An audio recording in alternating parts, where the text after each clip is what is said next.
Hola, ¿cómo andan? Buen día, buenas tardes. Hoy vamos a seguir con las reflexiones sobre estos temas que son comunes, que nos tocan a todos pasar en cierto momento de la vida. Y hoy vamos a hablar de la tristeza. ¿Qué es la tristeza desde la mirada de la descodificación? La tristeza es un sentimiento, es una emoción.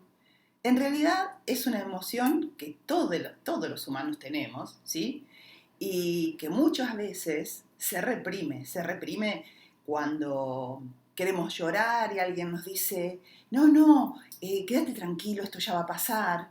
Y uno va guardando esa tristeza y va acumulando cada vez más tristeza y se va poniendo en algún rinconcito de la biología, se va guardando esa tristeza. La gente insiste en eso, no estés triste, no llores, todo esto ya va a pasar. Y uno parece que no puede sentir esa tristeza, no puede tener esa emoción, porque parece que no es correcta, que nos tenemos que mostrar siempre felices, contentos, que también está bueno, pero la tristeza hay que, eh, hay que transitarla. ¿Qué hacemos cuando aparece la tristeza? Como todas las emociones, tiene diferentes intensidades. Desde la tristeza más pequeña, más chiquita, una tristeza que puede ser simplemente porque nos separamos de un amigo por un tiempo, pero sabemos que lo vamos a volver a ver. Pero hay tristezas mucho más profundas. Muchas veces la tristeza se puede confundir con una depresión. Por eso es importante trabajarla, por eso es importante que cuando llega ese momento donde nos embarga la tristeza, podamos encontrar justamente ese arquetipo que nos está transitando por nuestro cuerpo, por nuestra psique, por nuestras emociones y poder trabajarlo. ¿Por qué digo ese arquetipo? Porque muchas veces la tristeza no es realmente nuestra. Es una tristeza que hemos tomado como propia en la panza de mamá o a través de nuestros ancestros. Ustedes saben que nosotros somos nuestros ancestros y ellos han transitado por situaciones muy dolorosas y muchas veces esa tristeza, la mayoría de las veces, se transmite de generación en generación hasta que alguien decide ponerle luz a esa tristeza. Dentro de los arquetipos que nos muestran la tristeza, yo tengo aquí a mano, por ejemplo, eh, la sacerdotisa. La sacerdotisa claramente es una imagen de tristeza. Esta mujer está justamente guardando silencio. La hemos visto varias veces en las imágenes que yo muestro o en los videos, porque es un paquete de datos. A ver, el arquetipo es un paquete de datos. Trae eh, muchísimas historias. No es una historia, trae muchas historias y en un ratito lo voy a explicar a qué me refiero con esto. La otra carta es la reina de copas. Esta reina de copas, que es una reina que en realidad es una madre y lo que sostiene en la mano es un útero. Por eso nos habla de esa tristeza que se ve en su cara al observar el útero. Puede estar hablando de duelos no hechos por niños perdidos, por niños abortados.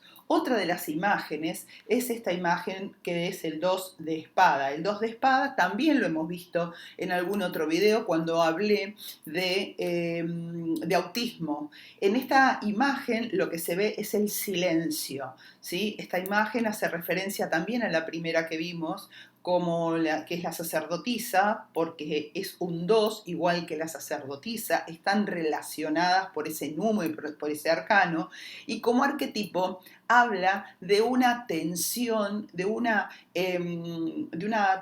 justamente una tensión controlada. Hay algo que no se dice, hay algo que no se habla, que se guarda.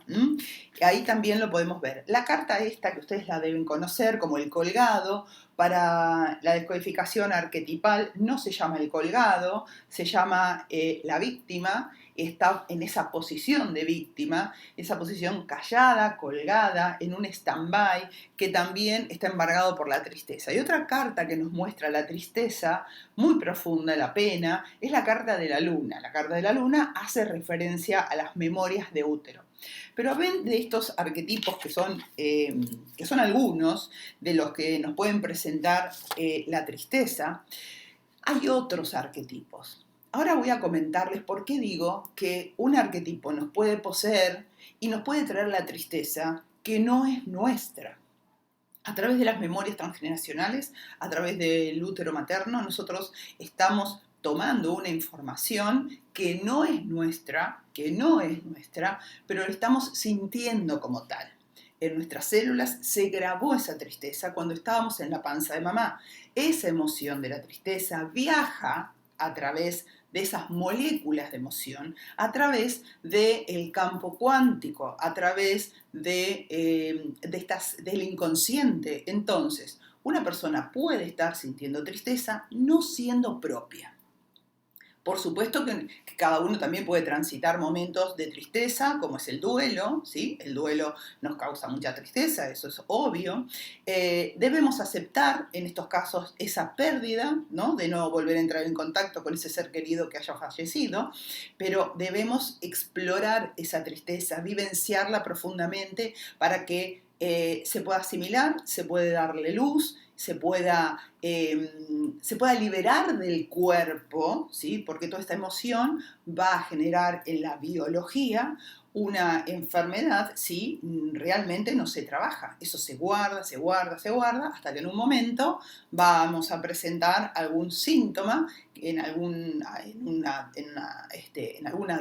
de nuestras células, en alguna parte, en algún órgano, en algún sector de nuestro organismo, y tiene que ver con estas emociones bloqueadas. Es interesante no bloquear las emociones, claramente, porque se puede presentar síntomas biológicos, ¿sí? Ahora vamos a ver esto que les digo, cómo es que el arquetipo se configura de determinada manera para dar por resultado un conflicto o un síntoma. Bueno, ahora voy a explicarles un poquito a qué me refiero cuando hablo de que un arquetipo posee, entre comillas, ¿sí?, a una persona. ¿Qué dice Mary Louise von Franz, que era una discípula de Jung?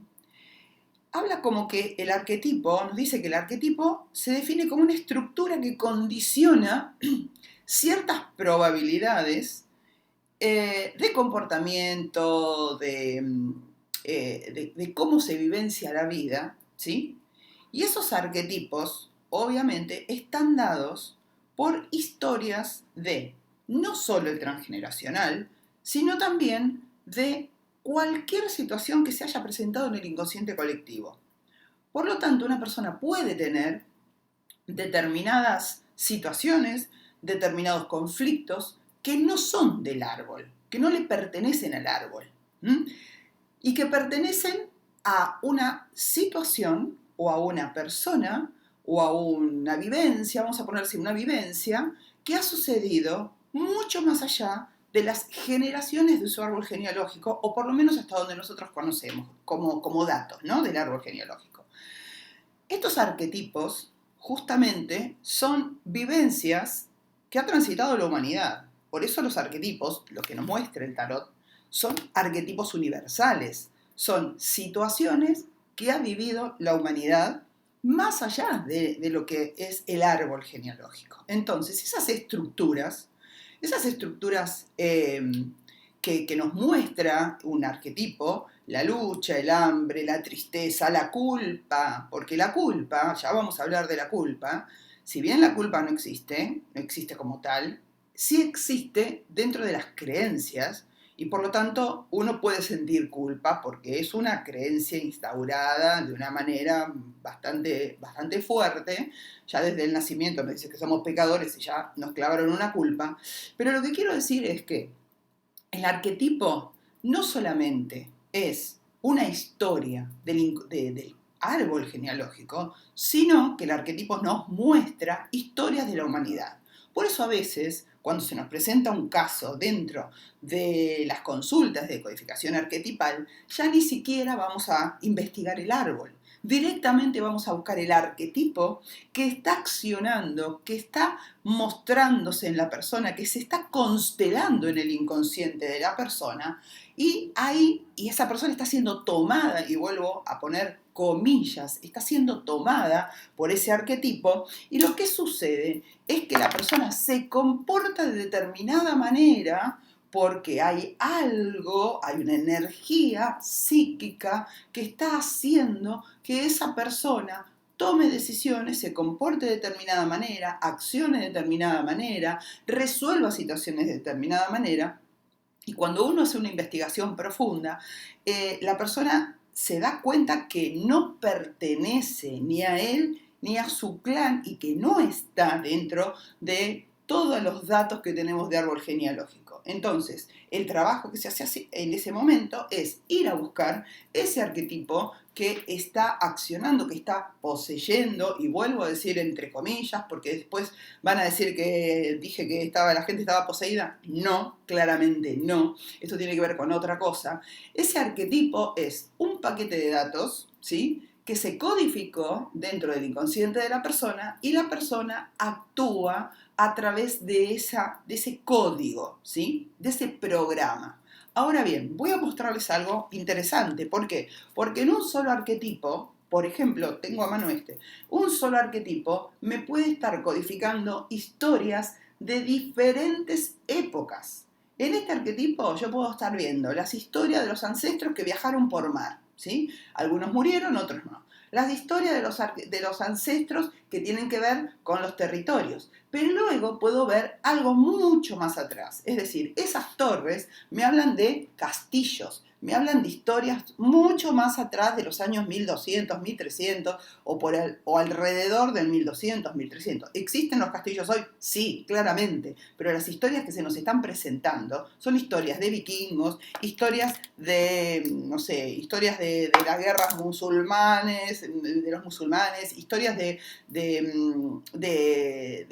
cuando recién comienza la humanidad. Entonces, claramente un arquetipo está viajando a través del inconsciente colectivo, está viajando a través del campo cuántico, y se están presentando historias que no las encontramos en el árbol, claramente. Entonces, la posibilidad, o mejor dicho, la puerta que nos abre hoy la descodificación arquetipal a través de imágenes es inmensa. Se están sanando historias del inconsciente colectivo, historias que están viajando en el campo cuántico, historias que se decodifican a través de estos portales maravillosos que son las imágenes arquetipales. Así que dense permiso de hacer una consulta en descodificación arquetipal, sáquense ese mito fantasmagórico y diabólico que tiene el tarot, esas historias, ¿no?, que nos han contado y han señalado el tarot, porque realmente quien hizo estas imágenes, quien ha diseñado estas imágenes, no lo hizo con el fin de adivinar. Absolutamente no. No son imágenes para adivinar. Eso es una distorsión. Estas imágenes son muchísimo más profundas, nos llevan a sanar historias muchísimo más atrás del árbol genealógico, nos cambian la vida de una manera muy rápida, y ni siquiera tenemos que volver a pasar por ese sufrimiento que pasaron nuestros ancestros para poder sanarlo. Lo hacemos desde otro lugar, desde un lugar de observadores, de rescatistas, podríamos decir, como aquellos bomberos que llegan al incendio y salvan a la persona dentro de la casa que se está quemando. Así que espero que les haya gustado el posteo de hoy. Hablé un poquito de la tristeza y un poquito de cómo trabaja los arquetipos a través del inconsciente colectivo y cómo se manifiestan en la vida de las personas. Bueno, muchísimas gracias. Se hizo largo, pero espero que les guste. Y recuerden que pueden ingresar a la decodificación arquetipal a través de los talleres de bases de la decodificación arquetipal que nuestras anfitrionas dan, por supuesto, vía Zoom. hasta que se permita lo presencial. Y ese es el primer pasito para conocer qué es esta técnica maravillosa. Los espero y bueno, disfruten del fin de semana que ya se acerca. Un beso grande.